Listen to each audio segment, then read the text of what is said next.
Bonjour à tous et bienvenue au webinaire Cloud Economics où on va parler de comment optimiser ses budgets IT en passant sur le cloud. Je m'appelle Alexis Dahan et je suis account manager.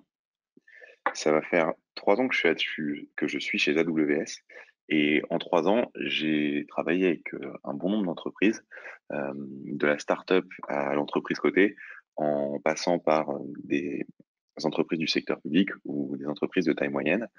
Et sur cette période, j'ai eu l'occasion de construire plusieurs dossiers TCO. On reviendra un petit peu plus tard sur ce à quoi ça sert. Et l'objectif des 40 minutes qui vont suivre, ça va être de parler de comment obtenir de la valeur business en passant sur le cloud. Donc pour ça, on va discuter de ce qu'on appelle le Cloud Value Framework, qui est un ensemble de piliers en fait que AWS a développé comme méthode et qui permet de montrer l'impact du cloud sur la valeur du business. On parcourra donc les 4 piliers qui commenceront d'abord par parler du coût. Donc c'est ce que je disais, on parlera du TCO, euh, qui a un impact direct sur la façon dont on va pouvoir optimiser les finances de l'entreprise. Euh, Ensuite, on parlera de la productivité des équipes, qui est aussi un facteur clé pour augmenter la rentabilité et mesurer l'impact financier que le cloud va avoir sur l'entreprise. Et puis, on passera sur une partie qui est beaucoup plus orientée vers la valeur. On parlera d'abord de résilience opérationnelle. Donc, en fait, on mesurera les avantages qu'il y a à avoir une infrastructure qui est résiliente, à avoir une haute disponibilité dans ses applications et du coup à s'affranchir des pannes. Et puis enfin, on parlera de l'agilité métier, donc là qui est directement un impact sur vraiment la valeur que le cloud va avoir sur l'entreprise et qui va permettre de montrer en fait les gains économiques liés à l'innovation ou au time to market par exemple.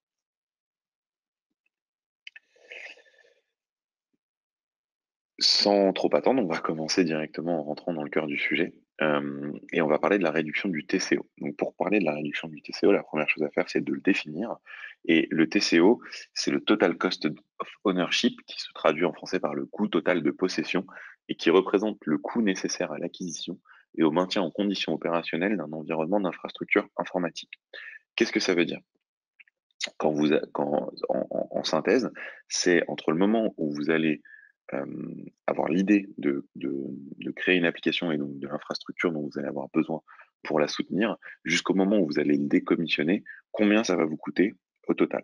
Sur de l'infrastructure traditionnelle, c'est plutôt simple à concevoir, puisqu'en fait, il va falloir notamment éventuellement construire un data center ou en tout cas louer un espace euh, pour y mettre des machines, acheter ces fameuses machines, en, en prendre soin, donc payer tout ce qui va être le coût du support, le coût du maintien, et puis enfin le coût du décommissionnement. Ça, c'est la façon dont on aborde le TCO dans un monde traditionnel. La première chose à faire quand on passe dans AWS, c'est de comprendre que les principes de coût sont différents. Sur AWS, vous n'avez pas d'investissement upfront, donc pas d'investissement initial requis. Le fait est que AWS permet de consommer de l'infrastructure à la demande. En fait, en utilisant la plateforme d'AWS, vous allez en quelques clics pouvoir démarrer des machines. Et puis, quand vous allez commencer à les utiliser, vous allez être facturé à la minute ou à la seconde ou à l'unité qui correspond au service pour l'utilisation que vous en faites. Quand vous arrêtez de payer. Euh, Quand vous êtes sur AWS, vous allez également pouvoir profiter de l'expansion d'AWS. Donc, ça compte aussi bien sur l'aspect géographique, le fait que AWS va ouvrir plusieurs régions, plusieurs zones en fait dans le monde où son infrastructure va être disponible, mais également de l'aspect produit, à savoir que dès qu'un produit sort sur AWS, vous allez pouvoir en bénéficier, l'utiliser dès le jour où il est mis en place sans avoir à installer quoi que ce soit de supplémentaire. Et enfin, le dernier aspect qui est très important, c'est que plus vous allez vous engager à utiliser les services AWS, moins vous allez payer. En effet, il y a des remises automatiques sur volume qui sont liées à l'utilisation des services et vous avez également la possibilité avec ce qu'on appelle les saving plans, qui est quelque chose qui est sorti il y a peu de temps et qui va petit à petit euh, venir enrichir l'offre des réservations d'instances qui existaient précédemment, euh, vous permettre de faire des économies en indiquant que vous allez avoir une utilisation soutenue et régulière d'AWS.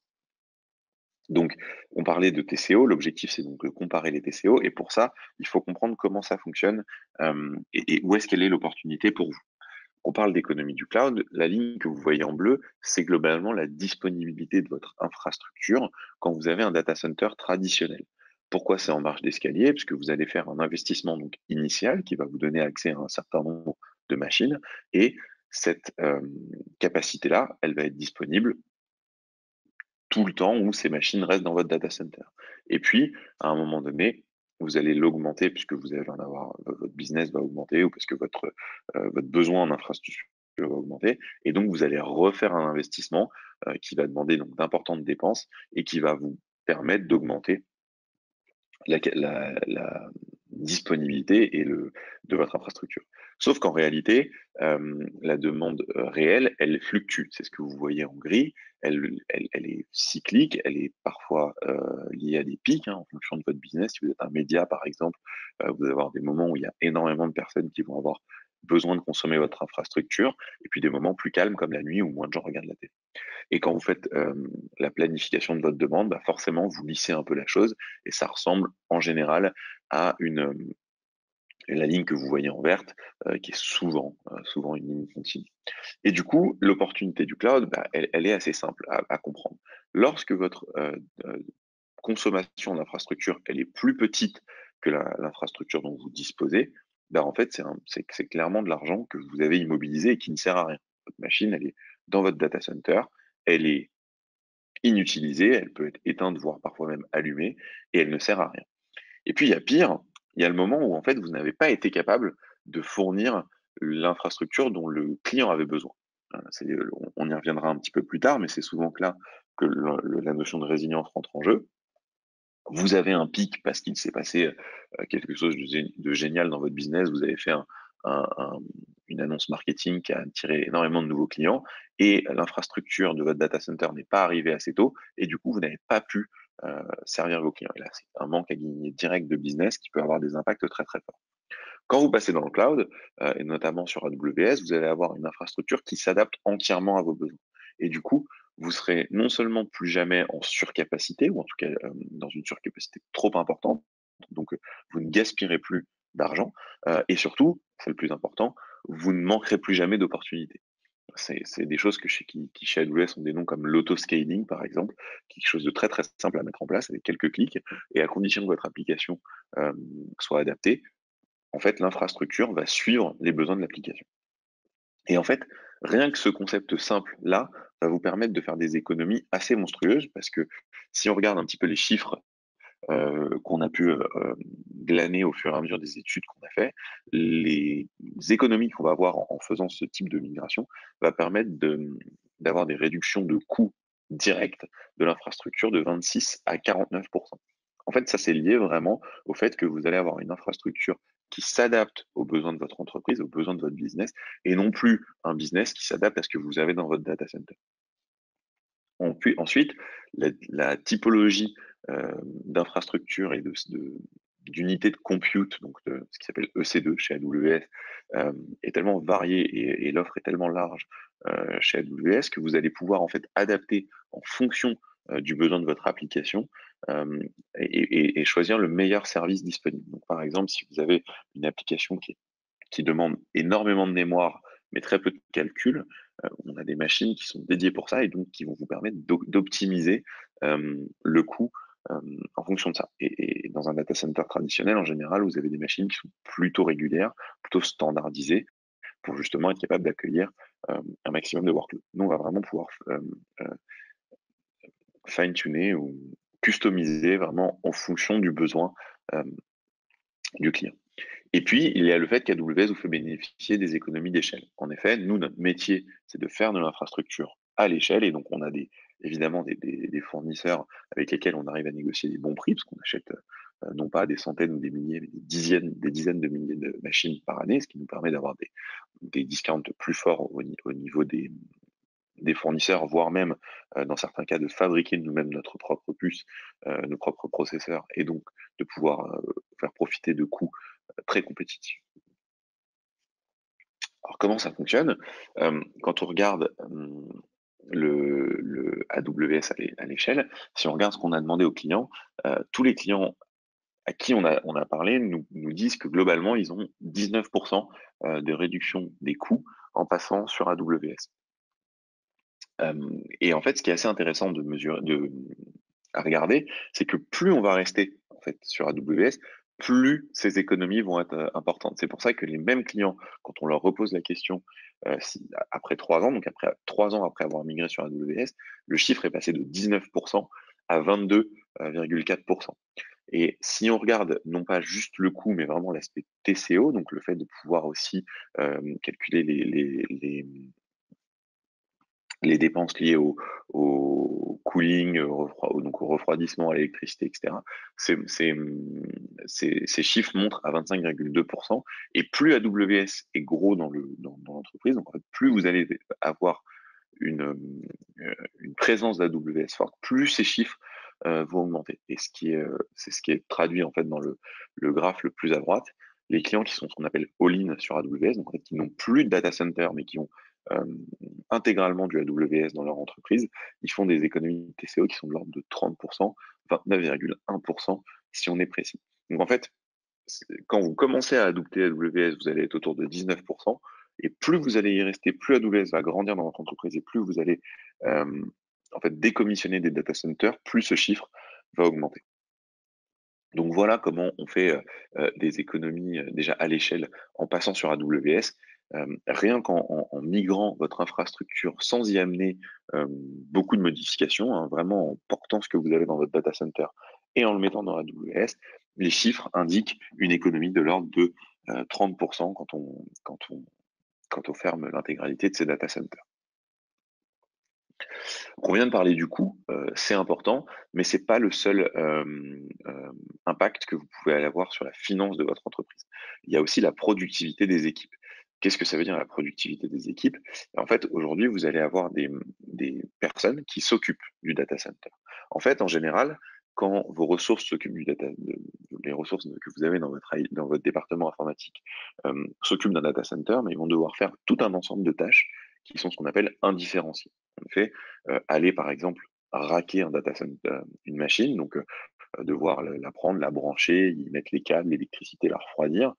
Il faut bien que quelqu'un le fasse, ça. Et ça, c'est pas des choses qui apportent vraiment de la valeur à votre business. Jamais apporter de valeur à qui que ce soit d'aller brancher un serveur. Et puis il y a tout un tas d'autres actions, comme par exemple patcher les OS, donc en fait s'assurer que les mises à jour sont faites correctement, que vous avez bien la dernière version du software qui va bien dans votre machine, euh, que vous l'avez testé correctement, etc. Tout ça, c'est des choses qui n'apportent pas vraiment de valeur à votre business, mais qui sont absolument indispensables, parce que c'est hors de question de laisser un serveur non patché ou en tout cas non sécurisé, ce qui parfois est le cas, hein, il ne faut pas se mentir, il y a des fois on n'a pas le temps et donc quand vous n'êtes pas sur AWS, quand vous avez la possibilité, enfin, c'est pas rare qu'on trouve par exemple des serveurs qui présentent des mises à jour, enfin des failles de sécurité liées à l'absence de mise à jour par exemple.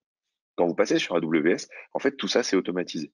Le patching des OS, la mise à jour de sécurité, le fait de vérifier que ça fonctionne, etc. C'est directement intégré dans les machines que vous allez démarrer. Donc en fait, quand vous démarrez ce qu'on appelle une instance EC2, donc vraiment une unité de compute, un serveur virtuel dans AWS, tout ça, en fait, c'est déjà mis en place. Et du coup, vos équipes, elles vont pouvoir se concentrer sur des activités qui sont très différenciantes. Si on parle, par exemple, un exemple tout simple, les bases de données, ben, vous allez être capable de vous concentrer sur l'amélioration des requêtes, la rapidité avec laquelle vous allez être capable de servir vos clients quand ils font une recherche sur votre site Internet, par exemple, ou votre personnel quand il va rechercher la base de données interne de l'entreprise telle ou telle information. Et en fait, ça se mesure, la productivité du personnel. En fait, si on prend par exemple, on y revient tout à l'heure, on parlait de planification, donc vous avez parfois des équipes qui sont dédiées entièrement à ça, qui est de savoir de quoi vous allez avoir besoin pour soutenir vos applications. Leur métier à eux, c'est de faire des prévisions en fonction du business, en fonction de ce qu'ils vont avoir pu glaner au niveau des différentes équipes métiers, qui leur dit, bah oui, effectivement, on prévoit une croissance de X% sur la consommation de tel applicatif. Et donc, eux, en fait, ils vont traduire ça en ressources informatiques, vont faire des calculs, etc. Et ils vont budgéter, planifier les serveurs. Ça, quand vous êtes dans AWS, ça ne sert à rien parce que dès que vous avez un besoin fort en infrastructure, bah, vous allez le consommer. Dès que vous en avez plus besoin, vous allez le relâcher. Et du coup, la budgétisation et la planification, c'est quelque chose qui va disparaître quasiment à 90% quand vous passez sur AWS. Et donc, si vous avez par exemple une équipe entière, ce qui peut être le cas dans certaines grosses entreprises, euh, dédiées à ça, bah, c'est des économies directes et des ressources que vous allez pouvoir allouer à faire autre chose de probablement plus impactant pour votre entreprise. Vous aurez les slides, elles vous seront envoyées après ce webinaire, et donc du coup, vous pourrez parcourir tous les détails de cette slide et du coup les différents items que vous pouvez y voir. Un autre exemple qui est assez intéressant, c'est l'organisation et la réparation des pannes matérielles. Quand vous avez, on a l'habitude de dire chez AWS, everything fails all the time, donc tout finit à un moment donné par casser, ce qui est le cas, hein. On connaît tous, on a tous du matériel informatique, que ce soit dans nos entreprises ou chez nous, qui à un moment donné a rendu l'âme. Quand c'est dans un data center, bah, il y a une équipe qui doit s'occuper d'aller débrancher le serveur qui marche pas, l'envoyer chez le fournisseur pour des réparations, s'assurer du suivi, etc. Ça, avec AWS, ça sert à rien. La machine, si elle casse, bah, elle va plus être disponible pendant le temps qu'une autre redémarre. Et donc, si vous avez configuré le tout automatiquement, ce temps, il peut être de l'ordre de la minute. Et puis, si vous avez à le faire manuellement, bah, c'est simplement le temps que vous vous reconnectiez à la console et que vous redémarriez une nouvelle machine. Ou typiquement, le dernier point dont on parlera sur cette slide, le fait de ce que je parlais tout à l'heure, hein, le patching des OS, la mise à jour de sécurité. Quand vous êtes sur AWS, il faut le faire parce que parfois c'est des mécanismes qui demandent par exemple de redémarrer un applicatif, mais par contre, ça va être enclenché au démarrage de la machine et donc vous allez y passer énormément moins de temps, enfin beaucoup moins de temps, pardon. On estime globalement 50% de gains là-dessus. Et donc, une chose à faire quand vous construisez un dossier TCO, quand vous avez euh, besoin de justifier l'intérêt d'aller dans le cloud auprès de vos équipes, bah, c'est justement de définir et de mesurer des KPIs, donc des indicateurs clés, pour aller dans le cloud. Aujourd'hui, je vais mettre en lumière trois d'entre eux. Euh, ça va être le time to market, par exemple, pour les nouvelles applications. Si vous avez une idée de nouvelle application pour votre business et que il vous faut, je sais pas moi, 3 mois pour la développer, euh, souvent vous allez avoir besoin du matériel sous-jacent pour maintenir cette application, en tout cas pour la supporter. Euh, le fait est que si vous êtes sur un data center traditionnel, le temps, ne serait-ce que de commander, recevoir et installer ces machines-là, ça prend souvent quelques mois. Et donc en fait, le temps que vous allez mettre à attendre pour disposer de l'infrastructure et donc commencer à travailler dessus est parfois plus long que le temps de développement dont vous avez besoin pour faire l'application. Quand vous êtes sur AWS, ça n'existe pas. Vous avez une idée, vous voulez la tester, en quelques minutes, vous avez l'infrastructure qui permet de le faire, vous pouvez mettre en production assez rapidement et tester pour voir s'il y a besoin donc, de scaler et de servir l'application à plusieurs milliers ou plusieurs millions de personnes selon votre temps. Il y a aussi des choses qui sont mesurables dans AWS qui le sont beaucoup moins dans un data center, c'est l'adoption des nouvelles features. Donc, si on parle des nouvelles architectures logicielles, donc par exemple ce qu'on appelle les architectures microservices, souvent à une machine virtuelle, donc à une partie de l'infrastructure, on va être capable de lier une feature de notre application. Et donc, si on prend un exemple tout bête, vous allez faire porter par une ou plusieurs machines le chat qui est disponible sur votre produit numérique, et ben vous allez être capable de mesurer l'adoption uniquement de cette feature et d'en mesurer le coût très précisément, non seulement au niveau applicatif, mais aussi au niveau infrastructure. Ça va amener une notion qui est très très importante en fait dans la justification que vous allez faire au niveau de votre business et dans la capacité que vous allez avoir de mesurer l'impact que le cloud a sur votre entreprise, c'est que vous allez être capable de dire très exactement quelle application coûte combien.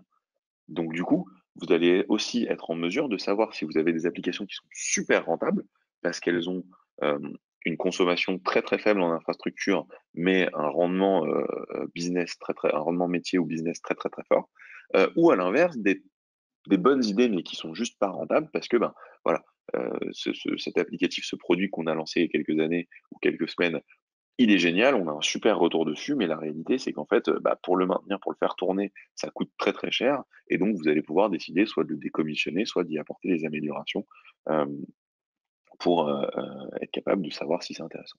Et il y a tout un tas d'autres choses que vous allez pouvoir mesurer, donc vous aurez les slides, hein, vous avez tous les exemples qui seront dessus, comme la valeur par release et un tas d'autres items. Alors, Quand on parle de productivité du personnel, donc en fait, on parle à la fois d'être capable d'amener des tâches qui vont être enfin de diminuer, des tâches qui sont pas différenciantes, mais aussi de multiplier, des tâches qui, elles, ont de la valeur ajoutée. Donc en fait, quand on parle quand on mesure un petit peu chez nos clients ce que ça veut dire, en gros, aujourd'hui, vous avez une mesure qui est capable, enfin, vous êtes normalement capable de sortir une mesure qui dit, bah, pour, je sais pas moi, tant de serveurs, j'ai besoin de tant de personnes pour les maintenir. Globalement, en fait, c'est votre équipe data center. Vous savez que vous avez 1000 machines, 10 personnes, donc ça fait une personne pour 100 machines. Alors, en général, c'est un peu moins le ratio, mais vous allez être capable de mesurer ça. Quand vous passez dans le cloud, en général, le même nombre de personnes va être capable d'administrer 2 fois plus de machines. Donc, ça veut dire 2 choses. Soit que vous allez pouvoir réduire la taille de votre équipe, qui s'occupe de ça, soit surtout que vous allez pouvoir les faire se concentrer sur des tâches beaucoup plus importantes. Ou si vous avez une croissance très forte, ben, garder la même équipe, pour gérer beaucoup plus de machines. Quand on parle, d'infrastructure, on parle souvent aussi de stockage. Donc c'est pour le stockage, c'est pas 2 fois, c'est 1,8 le le le montant qu'on va pouvoir, enfin pardon, la productivité qu'on va pouvoir augmenter. Hem Et un peu comme, pour la réduction du TCO, enfin pour la réduction des coûts, plus vous allez rester sur AWS, plus votre maturité va augmenter, plus en fait l'efficacité, de vos équipes va, grandir. Pour 2 raisons principales. D'une part l'expérience, donc en fait, déjà à jour 1, on va avoir un gain significatif, mais avec l'expérience, ce gain, va augmenter. Et puis la deuxième raison, c'est qu'en fait AWS étant, un data center virtuel, tout est programmatique et tout est donc, scriptable. En fait, vous allez pouvoir commencer à faire ce qu'on appelle de l'infrastructure as code. En fait, vous allez pouvoir décrire avec du code votre infrastructure et du coup la lancer de manière automatique. Donc, il ne va plus être question d'aller faire du clic et du clic pour aller démarrer des instances, mais simplement en fait les décrire dans un code assez simple et dire bah voilà, moi j'ai besoin pour cet applicatif de démarrer tant de machines, tant de stockage, telle configuration réseau, etc. Appuyer sur play et ça va se démarrer automatiquement. Et du coup là, on va rentrer dans des capacités de productivité qui vont être, bien plus importantes. Hem, nos clients sont ceux qui en parlent le mieux, donc on a beaucoup de clients français, hein, mais j'ai ici, fait exprès de choisir des clients qui ont un peu donné des punchlines, en fait, des éléments très, hem, comment dire? Très pragmatique et très, consistant sur l'utilisation, enfin la réduction et l'augmentation de la capacité du personnel. Si vous regardez par exemple, ce que fait, Intuit, ils ont pu, avant de passer dans le cloud, il y avait 60 du travail, du personnel qui était lié à, mesurer maîtriser la prolifération de données, vérifier la sécurité, s'occuper du manque de normes, hein, notamment avec les aspects GDPR et cetera. Et en fait, AWS a des services qui permettent de répondre directement à ça. Vous prenez un service comme Amazon Macy, il va vérifier que dans vos datas, vous n'avez pas, par exemple, des données personnelles ou des données liées à des, je sais pas moi, des numéros de carte bleue, par exemple, qui seraient exposés à Internet. Ou si vous prenez Graze, par exemple, qui est une entreprise américaine qui fait de l'agroalimentaire, euh, le, le, le nombre de demandes au support parce que des machines avaient cassé, etc., a grandement diminué puisqu'il est passé de quelques dizaines à zéro. Donc parfois, ça leur a permis aussi de libérer leurs équipes plus tôt et de pas avoir des astreintes la nuit parce que c'est le cas hein, quand vous avez un business, surtout quand il est international, bah, vous avez des clients tout le temps et quand ils se connectent à minuit et demi, si ça marche pas, bah, il faut bien que quelqu'un chez vous s'occupe de réparer. Quand vous êtes sur AWS, avec les notions d'autoscaling dont je parlais tout à l'heure, quand une machine casse, elle va se redémarrer automatiquement et donc, du coup, vous n'avez plus besoin d'avoir quelqu'un qui est d'astreinte 24/7 ou une équipe qui est d'astreinte 24/7, en 24/7, pardon, pour maintenir ça en place. Donc voilà pour la productivité du personnel.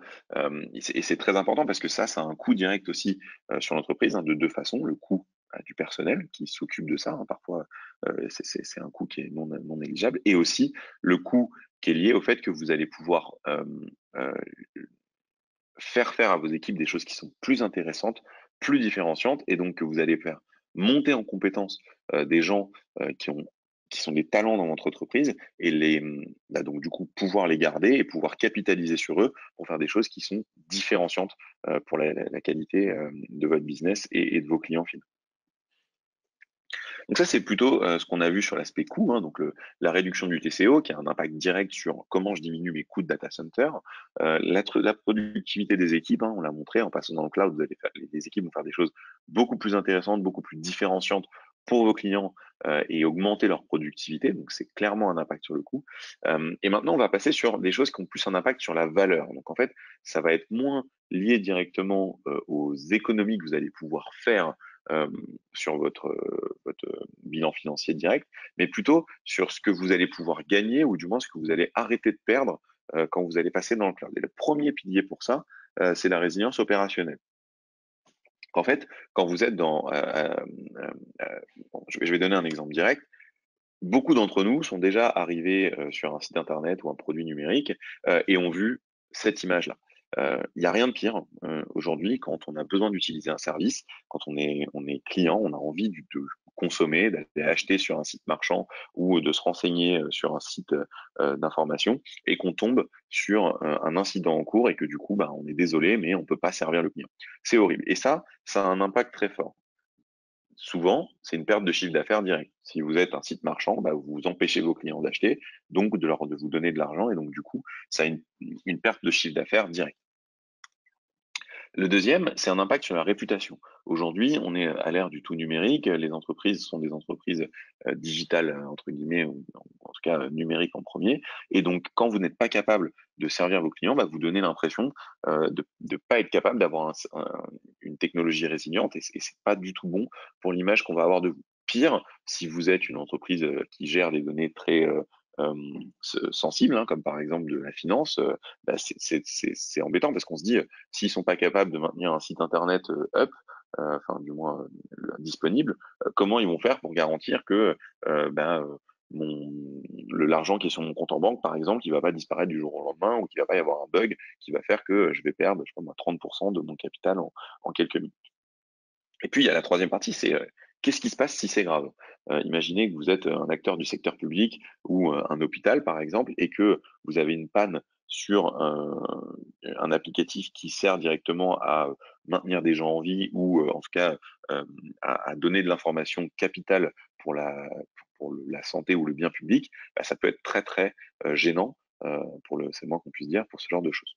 Quand vous passez dans le cloud, c'est des choses qui disparaissent complètement, parce qu'on va avoir une plateforme qui est beaucoup plus résiliente. Je vais vous donner un autre exemple, le fameux effet capital. Combien de startups ou de business sont passés sur M6 un soir et donc là j'ai pris des extraits de Twitter avec le hashtag effet capital et puis en fait bah, du coup ils passent sur Capital, on fait la pub de cette super nouvelle startup qui propose tel et tel produit qui est génial et puis donc là forcément bah, tout le monde a envie d'aller voir ce que c'est parce que ça a l'air super attrayant. Et donc, du coup, tout le monde se connecte sur le site internet. Et puis là, bah, hop, le site internet avait pas prévu, enfin, la startup avait pas prévu que le succès serait si grand. Et du coup, tombe, ne peut pas montrer à tous ces gens qui ont envie de voir ce nouveau produit génial, bah, ce que ça donne. Et du coup, bah, vous venez de passer à côté de l'opportunité potentiellement de l'entreprise, de se faire connaître, de pouvoir faire un énorme coup de pub. Et du coup, ben, il va falloir attendre la prochaine opportunité qui se représentera peut-être jamais pour pouvoir faire le même effet. Quand vous êtes sur AWS, ça encore une fois, ça n'existe pas. On parlait de l'autoscaling tout à l'heure, hein, si je reprends sur ma première slide avec les, la courbe qui suit le besoin direct de votre besoin informatique, de votre applicatif. L'infrastructure va scaler, va grandir automatiquement pour supporter le besoin applicatif. Et donc, enfin, et du coup, vous allez toujours être en capacité de servir vos clients. Je vous donne un exemple très parlant. Euh, Quand il y a eu, au moment du Super Bowl, donc l'événement américain potentiellement le plus regardé à la télé, Shazam, qui est une startup qui fait de la reconnaissance de, de musique quand vous appuyez sur un bouton. En fait, Shazam a fait une pub pendant le Super Bowl en disant si vous Shazamez cette musique, vous avez une chance de gagner, je sais plus combien, le prix était une voiture, quelques millions de dollars, quelques centaines de milliers de dollars, je sais plus. Et en fait, ils ont eu 300 millions de hits en quelques secondes sur la base de données. C'est des choses qui arrivent quasiment jamais, c'est des échelles qui sont tellement énormes que c'est quasiment impossible à prévoir. Shazam était sur AWS et a tenu la charge. Et c'est le cas de beaucoup d'entreprises, des médias, qui se servent aussi d'AWS pour justement absorber la charge quand il y a un programme télé ou une annonce qui passe qui est hyper intéressante ou un programme télé qui est passionnant, que tout le monde a envie de regarder et qui permet du coup d'absorber la charge.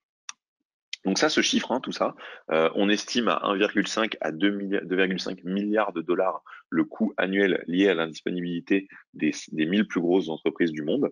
Euh, donc c'est pas des petits montants. On estime que en fait par heure sur ces mêmes applications, sur ces mêmes entreprises, ça peut aller de 500 000 dollars à 1 million de dollars la panne. Donc c'est quand même assez embêtant. Amazon.com d'ailleurs divulguait il y a quelques années que globalement, quand ils étaient indisponibles pendant 1 minute, c'était des millions de dollars de perdus directement. Et c'est pourquoi Amazon.com tourne sur AWS. Hein, ils ont besoin d'avoir cette capacité de disponibilité forte. 3,6 millions de dollars, c'est le coût moyen d'une violation de données. Hein. On se rappelle tous de pannes ou de pertes de données qui ont eu lieu dans les médias il y a quelques années ou encore aujourd'hui.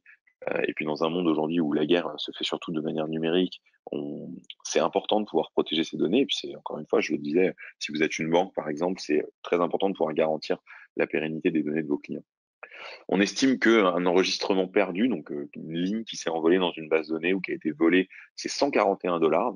Si on le multiplie par des milliers ou des millions, ça peut très vite chiffrer. Et puis le coût moyen par heure d'arrêt, sur donc non pas sur les 1000 fortunes, les 1000 entreprises les plus grosses, mais globalement à l'échelle, ça peut être jusqu'à, en moyenne, c'est 474 000 dollars. Donc tout ça, ça se mesure. Vous aurez les slides encore une fois, donc vous pourrez rentrer dans le détail de cette slide. Mais comment on fait en fait pour quantifier tout ça? Ben, vous allez mettre en fonction de l'indisponibilité du coût d'indisponibilité de votre applicatif, de votre système d'information, vous allez être capable de mettre des pourcentages en face et donc de mesurer ce que ça représente par rapport à votre système. Quand on passe sur AWS, et donc c'est là où c'est assez intéressant de mesurer les chiffres, globalement, la réduction du nombre total d'incidents, c'est de 43,4%. Donc en fait, vous allez augmenter votre temps de disponibilité, vous allez être résilient et vous allez pouvoir servir vos clients beaucoup plus facilement. Alors ça, c'est pas magique, c'est pas qu'on a du hardware qui est plus performant ou qui ne tombe jamais, parce que ça, c'est pas vrai. Tout, everything fails all the time, je le disais tout à l'heure, tout peut tomber en panne, mais c'est juste que dans la façon dont AWS a été conçu, par design, en fait, on va vous proposer de la haute disponibilité. Au lieu d'avoir un data center, on va vous en proposer 3 nativement. C'est pour ça, par exemple, que quand vous stockez une donnée sur AWS, elle est répliquée euh, à 6 reprises sans que vous n'ayez à payer pour ça, mais ça nous permet dans 3 data centers différents, ce qui nous permet, donc avec Amazon S3, notre service de stockage, de vous garantir 11,9 de durabilité, donc 99,999 fois 11 de durabilité sur une donnée. En gros, vous ne perdez pas de données quand vous êtes sur AWS, et ça, sur S3 en tout cas. C'est quand même très fort, parce que ça vous permet de vous garantir que tout ce que vous avez pu accumuler, ou en tout cas que la donnée de vos clients, elle est euh, sécurisée. Je parlais il n'y a pas si longtemps avec Aurélien Capdecom, le CTO de 20 minutes, qui me disait que depuis qu'ils étaient sur AWS, le nombre de pannes avait grandement diminué et qu'ils étaient beaucoup plus contents aussi de la résilience de leur système d'information. Et quand on est un journal digital, en tout cas numérique, pardon, comme le 20 minutes, bah, c'est très important de pouvoir servir ses clients, parce que quand il y a malheureusement des événements parfois tragiques qui se passent, bah, les clients, les Français ont envie de se renseigner, de se connecter, d'aller voir ce qui se passe. Et donc le 20 minutes, c'est une source abondante de données là-dessus. Et donc du coup, il faut que le site soit capable de tenir la charge. Le dernier pilier qu'on va aborder aujourd'hui, c'est l'agilité métier. Et puis après, on gardera un petit peu de temps pour faire des questions-réponses.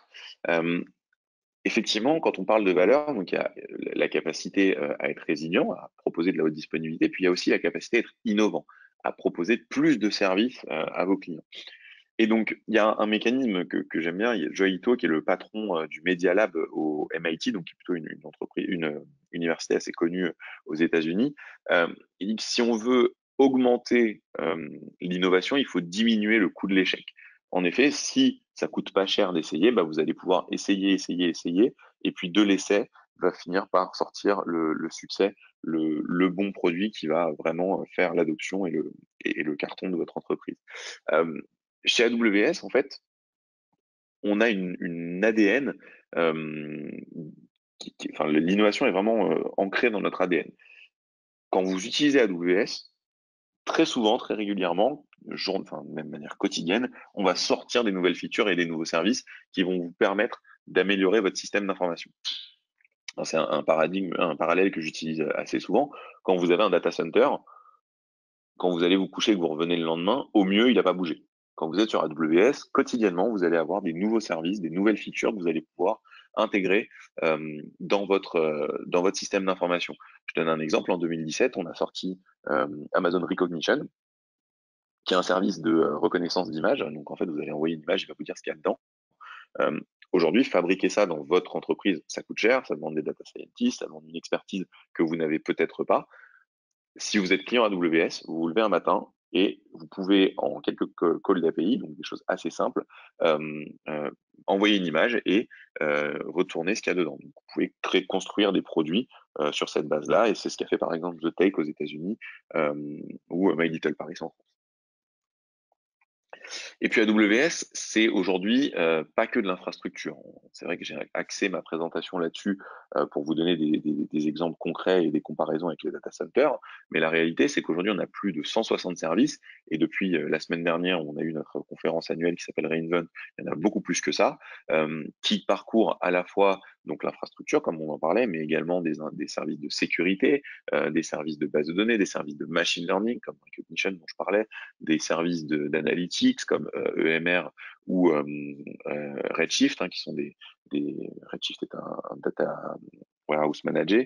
On va avoir des services de DevOps comme CodeStar qui vous permet donc de faire de la CI/CD à l'échelle, des services d'IoT, des services mobiles comme Amplify, qui est une super plateforme pour pouvoir construire des applications mobiles complètement intégrées avec la chaîne AWS. Et donc, en fait, on va avoir plein de services, des Lego, si vous voulez, des briques de Lego. Vous allez pouvoir prendre et utiliser et assembler pour faire votre système d'information. Et comme tous ces services reposent sur notre infrastructure hyper résiliente, ces services-là sont résilients par nature et donc vous permettent d'utiliser AWS à l'échelle et d'avoir des applications qui sont sécurisées. Il y a un autre point qui est assez intéressant sur AWS, c'est la marketplace. La marketplace, en fait, c'est tout simplement comme enfin, c'est une plateforme qui vous permet d'essayer. Alors, mes slides sont peut-être plus très à jour, mais plus de 4500 produits. Je pense que ça a augmenté depuis que j'ai créé cette slide, et qui vous permet en fait d'aller chercher les softwares les plus utilisés dans le monde et de les tester à l'heure. Donc, si par exemple vous êtes en train de faire un projet de business intelligence, que vous voulez visualiser de la donnée, vous n'avez pas envie de reconstruire vous-même votre outil de data visualization parce que ça coûte cher, ça prend du temps et parce qu'il y a des super produits qui existent sur le marché, vous allez pouvoir aller chercher sur la marketplace, en essayer deux ou trois pour voir lequel correspond le mieux à votre besoin. Et une fois que c'est fait, pouvoir le déployer à l'échelle. Et tout ça en quelques clics. Et du coup, ça vous fait gagner un temps hyper important. Donc, vous allez pouvoir accélérer l'innovation et le time to market.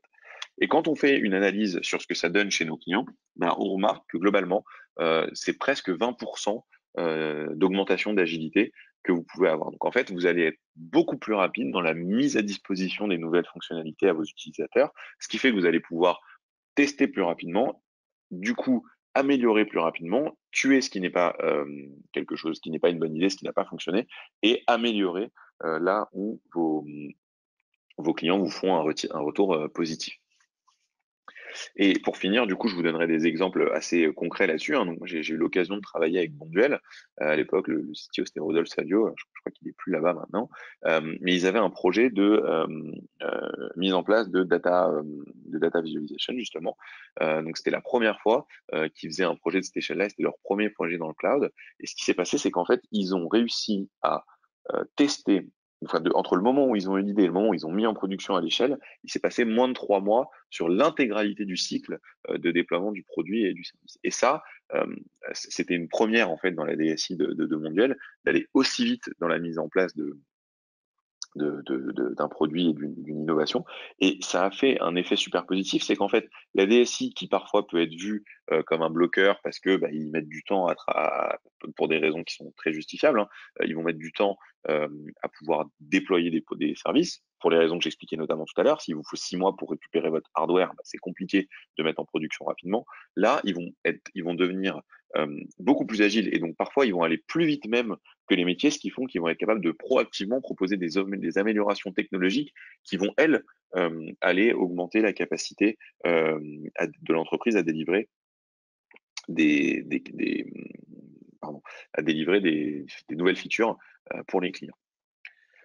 Donc, si je résume un petit peu, ce qu'il faut retenir, c'est que quand on parle d'amélioration économique et de gains cloud économiques de gains avec le cloud, il n'y a pas que l'aspect purement financier. Effectivement, c'est très important, les économies financières, je vous le disais, hein, de l'ordre de 30% quand on ferme un data center pour aller sur AWS, mais il y a également la productivité des équipes. Donc, comment vous allez investir votre argent et vos ressources et vos talents pour en faire des personnes qui sont euh, plus intéressées par ce qu'elles font, plus efficaces dans leur métier et qui vont pouvoir travailler pour la différenciation de votre entreprise pour ses clients et non pas sur des tâches rébarbatives et indifférenciantes. Et puis, il y a tout l'impact sur la valeur, la résilience de votre système d'information, votre capacité à proposer des choses qui sont haute disponibilité et du coup, ne plus avoir de manque à gagner parce que vous n'êtes pas capable de servir vos clients et c'est souvent en plus dans les moments les plus importants, là où vous en avez vraiment besoin, que vous tombez en panne. Et puis, enfin, il y a la partie agilité et innovation, donc votre capacité à aller plus vite dans la disposition de nouveaux services, de nouveaux produits, que ce soit pour vos clients internes ou vos clients externes. Donc les bonnes pratiques, hein, c'est de présenter la valeur globale, c'est ce que je disais. Donc ne parlez pas uniquement de TCO, de réduction du data center. Ce serait manquer trois quarts du gâteau et de tout ce que vous avez gagné. Quand vous construisez une étude de cas, ne le faites pas seulement dans votre coin. Allez voir les métiers, demandez-leur qu'est-ce qui les gêne aujourd'hui avec avec la DSI, qu'est-ce qui pourrait améliorer et prenez en compte tout ça parce que vous allez pouvoir relier certaines de leurs douleurs avec des choses dont j'ai parlé dans cette présentation. Euh, Attribuer de la valeur aux domaines qui sont difficiles à quantifier. Donc, je vous le disais, parfois, c'est pas forcément super simple de mesurer quel est l'impact d'une panne sur votre business. Mais si vous arrivez à mesurer ça, vous allez pouvoir avoir un dossier qui est super, comment dire, complet et qui va vous donner des billes pour aller justement justifier l'intérêt d'aller dans le cloud. Et puis, lancer le processus d'analyse tôt. N'allez pas dans le cloud que pour des raisons économiques, mais n'y allez pas non plus sans le faire. C'est-à-dire que j'ai vu des entreprises parfois dire c'est vachement mieux, ça tient bien, c'est beaucoup plus facile d'intégrer, etc. Oui, le cloud, c'est technologiquement très robuste et c'est facile à mettre en place dans plein de cas, mais il y a aussi un impact financier et c'est très important, surtout pour les leaders dans les entreprises qui ont un œil sur KPI-là qui est très important. Voilà, j'en ai fini. Je vais prendre quelques questions s'il y en a, et puis je me ferai un plaisir d'y répondre.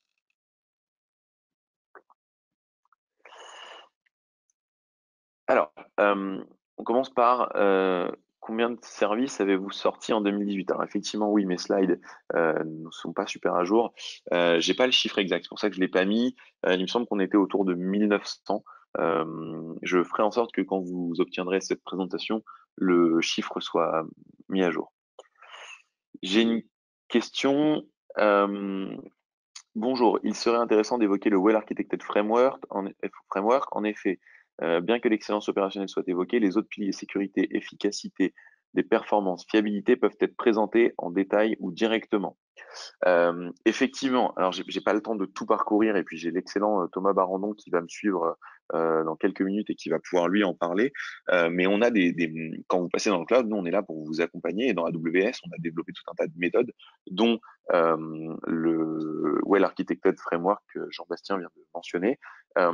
Et effectivement, c'est un framework qui vous permet de vérifier en fait que vous allez être résilient, sécurisé et scalable entre guillemets, donc votre infrastructure va pouvoir suivre la demande efficacement. Et c'est des choses qu'on met en place surtout pour vos premières applications qui vont partir en production pour être sûr que ça va fonctionner. Euh, Je prends une autre question. Avez-vous des clients français? Oui, on a des dizaines de clients français. Je pourrais pas tous les citer, mais comme ça, pêle-mêle, je peux vous parler de Bonduelle de 20 minutes, ils étaient dans ma présentation, mais également de NJ, de Veolia, de Winamax, du PMU, de Radio France. Bref, à l'appel, il y en a énormément. Et tous ces clients-là ont fait le choix du cloud pour des raisons pas tout le temps liées aux aspects financiers, mais tous peuvent témoigner de l'intérêt que ça a eu sur le- la ligne du bas des bilans financiers. Il y en a une dernière. Est-il possible de rencontrer des gens d'AWS pour parler TCO? Oui, il y a plusieurs façons de le faire. Si vous avez un account manager chez AWS, identifiez, contactez-le. Il se fera un plaisir d'engager avec vous sur ces sujets-là.